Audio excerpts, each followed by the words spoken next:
अपने घर में बुद्ध की प्रतिमाएं नहीं लगा रहे, पंचशील का पाठ नहीं करा रहे, अपने घरों में संस्कार नहीं बदल रहे, तो फिर क्या हुआ? इसे कहते हैं मूर्ति पूजा।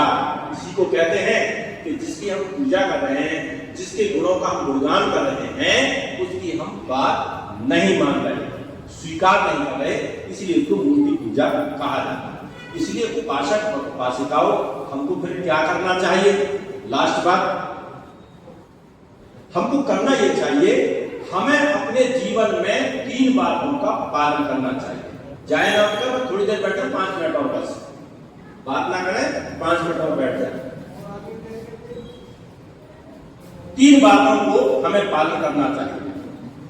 हम चाहे कितने ही संगठन बना लें, हम चाहे कितने ही जुलूस निकालें, हम कितनी सभाएं करें, कितनी ही संगोष्ठी करें, कितने ही कैडर लगवाएं, कुछ भी करें, अगर हम इन 3 बातों को ना माने, ना स्वीकार करें कि ये सभा, ये मीटिंग, ये गुणगान सब जीरो की जरूरत, इनका कोई मतलब नहीं, बेकार की चीज है सब।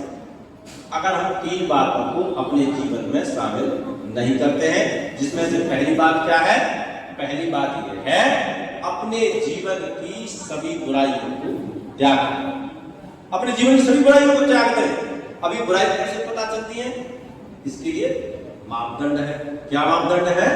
बुद्ध के पंचशील सिद्धांत, ये मापदंड है। पाणिपाता वेरमणि सिक्खापदम समादयामि, मैं मन, वाणी और शरीर से ऐसा कोई कर्म नहीं करूंगा जिससे किसी जीव को किसी प्रकार का कष्ट तकलीफ होती हो, ऐसा कोई भी कर्म ना करें। लेकिन हम क्या करते हैं? हम स्वाद में इतने अंधे होते हैं कि बकरे को भी काटो, मुर्गे को भी काटो, इसको भी काटो, इसको भी मारो, इसको भी मारो, और फिर अपने आप को बुद्धिस्ट भी कहते हैं। जीवों के प्रति हमारे मन में दया नहीं है, फिर भी हम अपने आप को बुद्धिस्ट कहते हैं। बुद्ध कहते हैं वैर से वैर कभी समाप्त नहीं होता, वैर को अवैर से ही समाप्त किया जा सकता है, और हम दुनिया में वैर ही फैला रहे, नफरत ही फैला रहे हैं, तो फिर हम काय के बुद्धिस्ट हुए? इसलिए उपासक और उपासिकाओं, पंचशीलों में पहला सील है कि हमें सब जीवों के प्रति मैत्री भाव रखना चाहिए। और ये मैत्री भाव पैदा करने का केवल एक ही सूत्र है, और वो बात अपने दिमाग में बैठाने का सूत्र है कि इस दुनिया में सभी लोग समान रूप से पैदा होते हैं और समान रूप से ही मर जाते हैं। इसलिए इस दुनिया में ना तो कोई किसी का मालिक है, ना ही कोई किसी का दास है। हम सब एक मित्र के रूप में इकट्ठा होते हैं और गृहस्थ रूपी गाड़ी को आगे चलाते हैं। ये बात जितना जल्दी दिमाग में आ जाए, उतना जल्दी घर खुशहाल हो जाता है। अब ये बात आए नहीं, अब आप सोचें कि जो है आप बाबा साहब के नारे लगाएं, बाबा साहब का गुणगान करें, भगवान बुद्ध का गुणगान करें, दुनिया भर की बातें करें, और अपने घर के अंदर औरत को आप सताएं, उसे डांटें, उसे गाली गलौज करें, मारपीट करें, बुरा भला कहें, तो फिर व्यर्थ का व्यर्थ है। जब आपके घर के अंदर आपके अंदर इतनी मैत्री नहीं जाएगी कि जिस प्रकार से इस घर को चलाने में आप सहयोग प्रदान कर रहे हैं, उसी प्रकार आपकी पत्नी तो आपको सहयोग प्रदान कर रही है। आप घर से बाहर जाते हैं कमाने के लिए, पैसा इकट्ठा करके लाते हैं, तो आपकी पत्नी भी तो उस घर को संभालती है, बच्चों को खाना बनाती है, घर की साफ सफाई करती है, कपड़े धोती है, प्रेस करती है, सारे काम करती है, वह भी तो सब काम करती है। लेकिन हम नहीं समझते, क्यों? क्योंकि पुरुष प्रधानता हमारे दिमाग में आज भी घुसी हुई है। भले ही आप अपने आप को अम्बेडकरवादी कहते रहो, भले ही अपने आप को बुद्धिस्ट कहते रहो, ये पुरुष प्रधानता ही है, और ये पुरुष प्रधानता ही वैदिक संस्कृति है। वैदिक संस्कृति ही पुरुष प्रधानता है, और समण संस्कृति जो है स्त्री प्रधानता है। इस बात का दिमाग में अगर आपके अंदर ये गुण है तो दिमाग में बैठा लेना कि अभी आप वैदिक ही हो, कह रहे हो बुद्धिस्ट पर हुए नहीं हो, मन से आपने अभी तक आपने स्वीकार नहीं किया। जबकि अगर रियल बुद्धिस्ट होता है, उसका एक ही मतलब होता है कि आप जो है सभी के प्रति मैत्री भाव रखें, अपनी पत्नी के प्रति भी, अपनी बेटी के प्रति भी, समाज में जो लोग हैं उनके प्रति भी, पक्षियों के प्रति भी, पशुओं के प्रति भी, अन्य जीव जंतुओं के प्रति भी। दूसरा चीज बताते हुए बुद्ध क्या कहते हैं? अदिन्नदाना वेरमणि सिक्खापदम समादयामि, जो चीज आपकी नहीं है उसे ग्रहण ना करें, अर्थात चोरी ना करें, धोखेबाजी ना करें, लूटपाट ना करें, छीना झपटी ना करें, तो फिर क्या करें? बुद्ध कहते हैं दान देना सीखें। अब दान की भावना तो हमें है ही नहीं। 100 रुपए कोई समिति वाला मांगे तो ऐसा लगता है जैसे तुम्हारी किडनी मांग ली, तो 100 रुपए पता नहीं कहां से निकाल कर देते हो। 500 रुपए के तो पिछले वर्ष आए भर गए, 500 रुपए मांग लिए। कुछ तो समाज में ऐसे ही लोग होते हैं, 100 रुपए देते, 14 रुपए बस बाबा साहब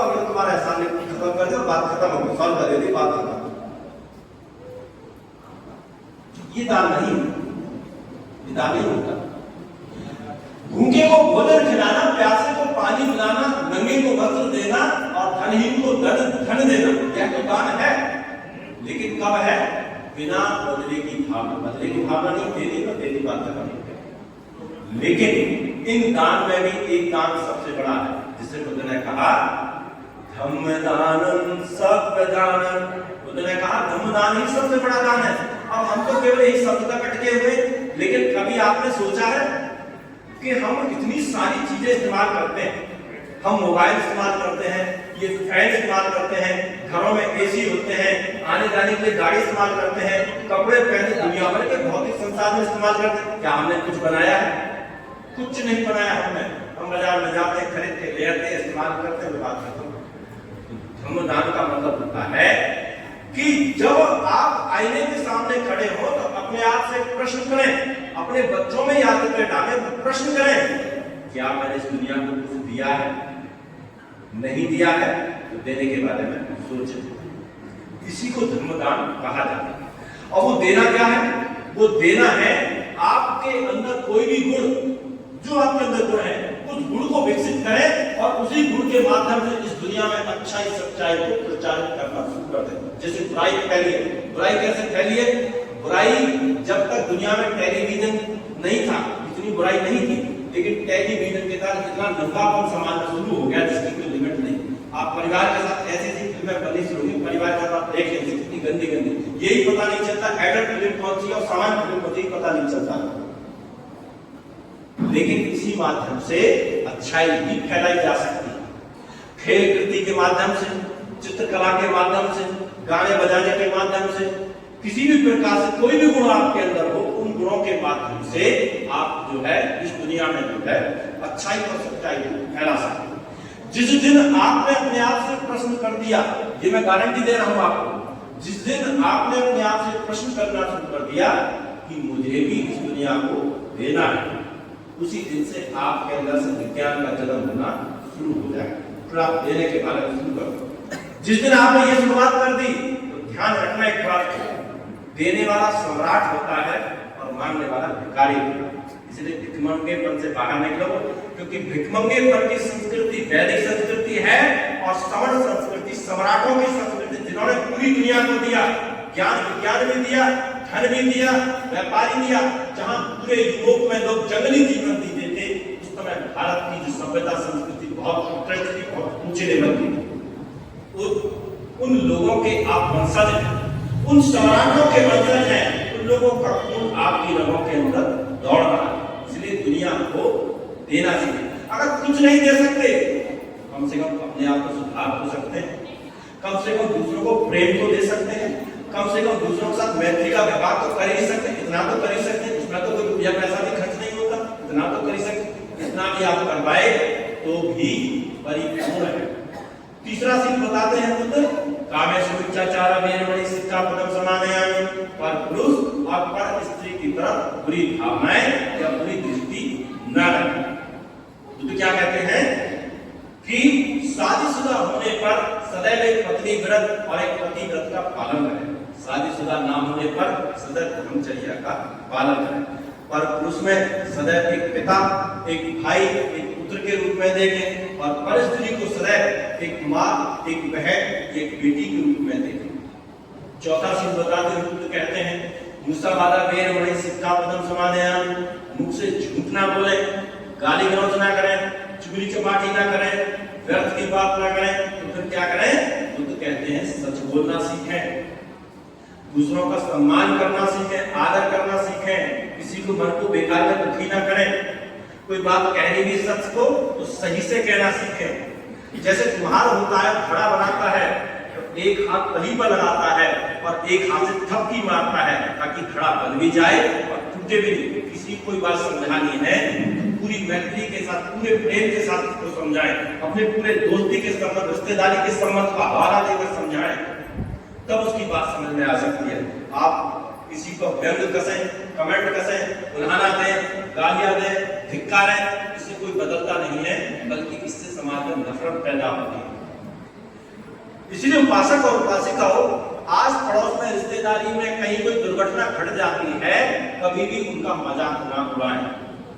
अगर आप उनके लिए कुछ समाधान नहीं कर सकते, उनका सहयोग प्रदान नहीं कर सकते, तो बस इतना करें, चुप रहे आप। और पांचवा और अंतिम बताते हुए गुरु कहते हैं, सुरा मेरा मत प्रमाद खाना वेरमणि सिक्का परम समानयामि। ना स्वयं किसी भी प्रकार के नशे का सेवन करें और ना ही नशा करने में किसी अन्य व्यक्ति की मदद करें। ये 5 नियम तय करते हैं कि आप अपने जीवन में अच्छे कर्म करते हैं या बुरे कर्म करते हैं, ये आप ही को तय करना है। इसलिए 3 सूत्रों में से पहला सूत्र है, अपने जीवन की सभी बुराइयों को त्याग दें, अर्थात पंचशीलों का पालन करें। दूसरी बात क्या करनी है आपको, दूसरा सूत्र क्या पकड़ना है, ये मैं 3 बात वो बात बता रहा हूं जिसकी कल्पना बाबा साहब डॉक्टर भीमराव अम्बेडकर ने की थी। एक सभ्य और अच्छा समाज लोग कैसे बनेगा, कैसे बौद्ध जगत का निर्माण होगा, ये 3 गुण, ये 3 बात उस व्यक्ति के अंदर होनी ही चाहिए। इसमें पहली हो गई सभी बुराइयों को त्याग दें, और दूसरी बात होनी है कि अपने जीवन के सभी क्रियाकलाप, सभी संस्कार केवल और केवल बौद्ध परंपरा के अनुसार किसी बौद्ध गुरु को बुलाकर ही कराएं। संस्कार मतलब वह क्रियाकलाप जो जन्म से लेकर मृत्यु तक किए जाते हैं। चाहे आपका घर बना है, चाहे आपके घर में शादी है, चाहे आपके घर में बच्चा पैदा हुआ है, चाहे आप बच्चे का जन्म, जो भी आप कुछ करते हैं, उन अवसरों पर अपने घरों में बौद्ध गुरुओं को बुलाएं, उनसे वंदना कराएं, उनसे प्रवचन सुने। इससे क्या होता है, इससे ये होता है कि हम लगातार अच्छाई और सच्चाई के संपर्क में बने रहे। अगर आप ऐसा नहीं करोगे तो क्या होगा, बहुत सारे लोग आप में से किसी से प्रश्न पूछ लूं कि भाई साहब आप बुद्धिस्ट, आपके पिछली बार वंदना कब हुई थी, तो आप सोच में पड़ जाओगे कब हुई थी। तो वो घर बना था 5 साल पहले तब हुई थी, 2 लड़के का ब्याह हुआ था तब हुई थी हमारे वंदना, 10 साल पहले, 3 साल पहले। मुस्लिम संप्रदाय अपने धर्म को स्थापित करने के लिए दिन में 5 बार नमाज अदा करता है, तो 5 साल में एक बार वंदना कराते हो। इसलिए अपने मन के अंदर एक गांठ बांध लो, सभी संस्कार तो कराने ही कराने हैं। साल में एक बार अपने घर पर बड़ी वंदना करानी ही चाहिए। किसी बौद्ध गुरु को, किसी को भी बुलाओ, किसी बौद्ध भिक्षु को बुला लो, किसी बौद्धाचार्य को बुला लो, आपके नजदीक में जिसे भी आप ठीक समझते हो किसी को बुला सकते हो, जिसको भी बुलाओ। इससे 2 काम होंगे, समाज में जो प्रचारक है उसको काम मिलेगा, काम मिलेगा तो वो सोचेगा, नई बात खोजेगा, नई बात खोजेगा, नए तरीके से समझाएगा लोगों को। उसे काम ही नहीं मिलेगा तो वो बुलाएगा नहीं, समझाएगा कहां से किसी को। और दूसरी बात ये होगी कि आपके अंदर भी अच्छाई सच्चाई के पैमाने जरूर बढ़ने शुरू हो जाएगा। और तीसरा गुण, तीसरा मंत्र क्या होना चाहिए आपके जीवन में, लास्ट तीसरा मंत्र ये होना चाहिए कि आपको बेकार की बातों में पढ़ने की बजाय, बहुत सारे लोग हैं बेफिजूल में घूम रहे हैं, दुनिया भर के धक्के खाते हुए फलाने वहां जाओ, समय बर्बाद कर रहे हैं, पैसे बर्बाद कर रहे हैं, घर की शांति भंग हुई पड़ी है। एक व्यक्ति मेरे पास आया, बहुत गरीब था। गरीब इसलिए था क्योंकि राजनीति के चक्कर में पड़ गया था, राजनीति चक्कर में सारी संपत्ति बर्बाद कर बैठा था, 20 साल से था। वो आया, उसने कहा कि आचार्य जी मुझे बताओ कि मैं बौद्ध धर्म को कैसे फैला सकता हूँ, मैं क्या मदद कर सकता हूँ। मैंने उसे कहा बस एक ही काम करो, मैं तुम्हें एक ही उदाहरण दूंगा कि तुम करोड़पति बन जाओ, बस इतना ही करना है। अगर तुम अपने आप को करोड़पति बना लो, बस कुछ करने की जरूरत नहीं है, तुम्हारे रिश्तेदार यार हमारे तुम्हें देखकर खुद ही बदल जाएंगे अपने आप, कुछ नहीं करना, बस इतना ही करना है। इसलिए तीसरी बात इसलिए सम्मिलित है कि तीसरा गुण, तीसरा मंत्र आपके जीवन में ये होना चाहिए कि आप जो बेकार में समय खराब करते, बेकार की बातों में, बेकार के झगड़ों में, व्यर्थ की चीजों में, बेकार के घूमने फिरने में, उस समय को अपने आप को ताकत बनाने में समय को लगाएं, अपने आप को ताकतवर बनाएं। दुनिया ताकतवरों की गुलाम नहीं है, सदैव ध्यान रखो इस बात। और ये ताकतवर 4 प्रकार से बनाया जाता है, मानसिक रूप से ताकतवर, शारीरिक रूप से ताकतवर, आर्थिक रूप से ताकतवर और सामाजिक रूप से ताकतवर। 4 प्रकार से ताकतवर आपको होना चाहिए। मानसिक रूप से ताकतवर बनाए रखने के लिए आपको अच्छे से अच्छे, बेहतर से बेहतर पढ़ाई करनी, आपके अंदर पढ़ने की आदत होनी चाहिए। और खाली किताब को रटने की आदत नहीं, बल्कि आपको प्रश्न पूछने की आदत भी होनी चाहिए। आपको अपने आप को मजबूत बनाने, शारीरिक रूप से मजबूत बनाने के लिए 2 गुण होने चाहिए आपके अंदर। शरीर के अंदर अच्छा भोजन खाएं और नियमित रूप से एक्सरसाइज जरूर करें, योग अभ्यास अभ्यास आपको जरूर करना चाहिए अगर आपको लंबे समय तक स्वस्थ जीवन जीना है। नहीं तो फिर दुनिया भर की बीमारियां घेर लेंगी। सीधी सी बात है, या तो खुद अपना ध्यान रख लो, नहीं तो फिर डॉक्टर आपका ध्यान रखेंगे। और डॉक्टर कैसे ध्यान रखते हैं वो आप सब जानते हैं। आपको अपने आप को आर्थिक रूप से मजबूत बनाए रखने के लिए धन कमाने के नए नए स्रोत खोलने चाहिए। ये मत सोचो ये सब बेकार की बातें हैं कि धन कुछ नहीं होता, हाथों का महल है, कोई महल नहीं होता। कोई ये सोचे कि धन जो है सब कुछ नहीं होता, धन कुछ नहीं है, धन क्या है, कुछ भी नहीं है। तो मैं मानता हूं धन सब कुछ नहीं होता, लेकिन धन बहुत कुछ होता है। पैसा है कुछ भी किया जा सकता, पैसा नहीं है लेकिन पाई को मोहताज होते हुए देखा है। 10 की सूद पर 15 की सूद पर पैसे खाते हुए देखा है लोग, जिंदगी निकल जाए उसकी ब्याज देते देते। इसलिए पैसा बहुत जरूरी है। इसलिए आपको अपने जीवन में आर्थिक रूप से मजबूत होना ही चाहिए। जिसके पास धन होता है, जिसके पास बल होता है, जिसके पास मानसिक होता है, जिसका समाज होता है, उसी की सभ्यता संस्कृति दुनिया में फैलती है। इसलिए तीन गुण आपके अंदर होने ही चाहिए। इसलिए उपासक और उपासिकाओं, बाबा साहब डॉक्टर भीमराव अम्बेडकर जिन्होंने इस दुनिया को, भारत की भूमि को पुनः बौद्ध धर्म को जीवित किया, इस बौद्ध धर्म को पुनः जीवित करने के लिए आओ हम सब संकल्प लें।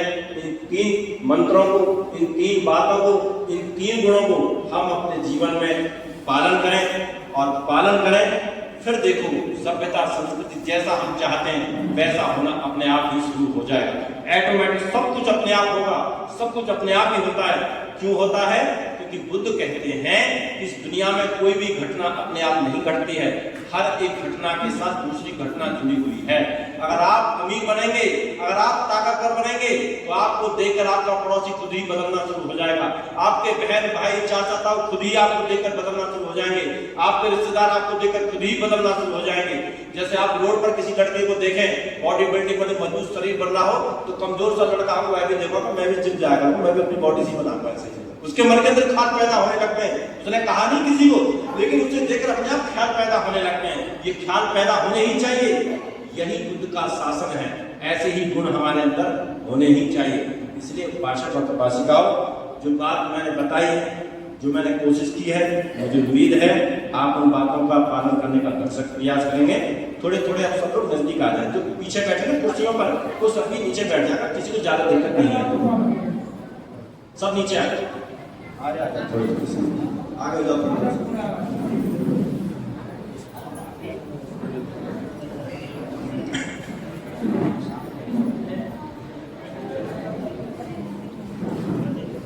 तथागत बुद्ध कहते हैं कि मंगल कामनाएं और आशीर्वाद में बहुत ताकत होगी, बहुत पावर होगी। सारा मन का खेल, मन ही सारी प्रवृत्तियों का भगवान, मन ही सब कुछ है। इसलिए अगर हम मन से किसी के लिए अच्छा सोचते हैं तो अच्छा होता है, बुरा सोचते हैं बुरा भी हो सकता है। इसलिए मंगल कामनाएं आशीर्वाद में बहुत ताकत होती है। तो मैं यहाँ से भगवान बुद्ध के समक्ष आप सबके लिए मंगल कामना, आशीर्वाद कामना करूंगा। आप सब सीधे के सामने हाथ जोड़ खड़े हो जाएंगे। एक दो हो जाए, कोई दो हो जाए, फूल ले जाए, दो कागज। जब मैं यहाँ से आशीर्वाद कामना करूं तो आप पुष्प वर्षा जो सब बैठा, बच्चे आगे बैठा होगा, कुछ नहीं देने नहीं है। फूल वर्षा 2 लोग लेते, एक ही लेते,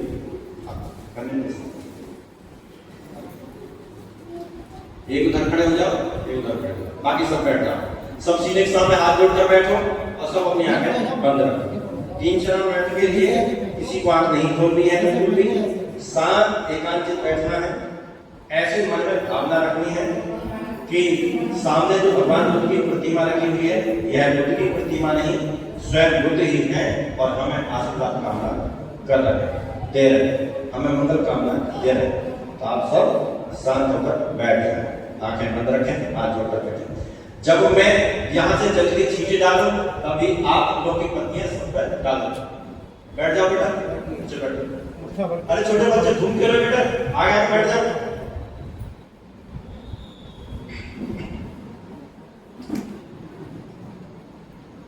बाहु सहस्रमभिनिमित सायुधन्तं गिरमेखलनयुदित उरससेनमण्डितं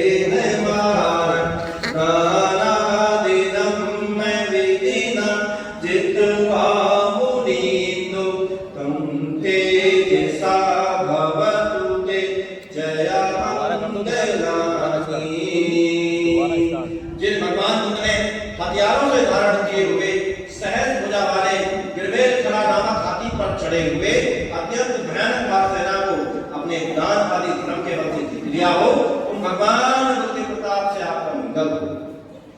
मारा तेरे के मबयो जति साबराते घोरम पैनाल बाके माखे माया दया खंडे सुदंत विदिना चितवा मुनिंदो तेज सा भवतु ते जया मंगलानी। जिन मुनिंदर ने मार के अतिरिक्त सारे रात संग्राम करने वाले घोर दुर्धर्ष और कठिन हृदय वाले आलमक नाम के यक्ष को सहनशीलता और संयम बल के बल से जीत लिया हो, उन भगवान बुद्ध के प्रताप से आपका मंगल हो। नाला गिरे गजवरन अति मात भूतन दावा किचा कमसनी वसुदारुणंतन मेतं मुसेक विदिना जितवा मुनिंदो तेजसा भवतु ते जया मंगलानी। जिन मुनिंद्र ने दावनी चक्र और विद्युत के संपन्न अत्यंत मंदोपनत नारागिरी हाथी को मैत्री रूपी जलवर्षा करके जीत लिया हो, उन भगवान बुद्ध के प्रताप से आपका मंगल हो। ऊका दिखा के मति हाथन सुदारुणंतन धावन्तियो जदपतन गुलिमालवंतन ईदे विसंकट मनो जितवा मुनिंदो तेजसा भवतु ते जया मंगलानी। जिन मुनिंद्र ने हाथ में तलवार उठाकर योजन तक दौड़ने वाले भयानक अंगुलीमाल को अपनी रिद्धि शक्ति और उपदेश के बल से जीत लिया हो, उन भगवान बुद्ध के प्रताप से आपका मंगल हो। कपान काट मुदरन इबगे बेनिया चिंचाय टूट वचन जनिकाय माचे संतेन सोम विदिना चितवा मुनिंदो तेजसा भवतु ते जया मंगलानी। जिन मुनिंद्र ने पेट पर लकड़ी बांधकर जनता के मध्य गर्भिणी की तरह आचरण करने वाली चिंचा के अपशब्दों को अपने शांत और सौम्य बल से जीत लिया हो, उन भगवान बुद्ध के प्रताप से आपका मंगल हो। साचं विहाय मति साचं वाद पेतु वादाभिरोपित मन अत्यंत भूतन पय्यापदेव चलितो जितवा मुनिंदो तेजसा भवतु ते जया मंगलानी। जिन मुनिंद्र ने सत्य को छोड़े हुए असत्यवाद के पोषक अभिमानी वाद विवाद करने वाले और अहंकार से अत्यंत अंधे हुए सच्चक नामक प्रवचक को प्रज्ञा प्रदीप दिलाकर जीत लिया हो, उन भगवान बुद्ध के प्रताप से आपका मंगल हो। नंदोपनंद भुजगं विबुधं महीति भूतेन तेर भुजगेन तमापयन्तो हेतुपदेश विदिना जितवा मुनिंदो तेजसा भवतु ते जया मंगलानी। जिन मुनिंद्र ने विद्युत शक्ति संपन्न नंदोपनंद नाम वाले भुजंग को अपने पुत्र महामौखर्या स्टीफन द्वारा अपनी रिद्धि शक्ति और उपदेश के बल से जीत लिया हो, उन भगवान बुद्ध के प्रताप से आपका मंगल हो। दुर्गा हवेत भुजगेन सुदाटे हाथं ब्रह्मा विशुद्ध चुतने दिवता वेदानं ज्ञानागदेन विदिना जितवा मुनिंदो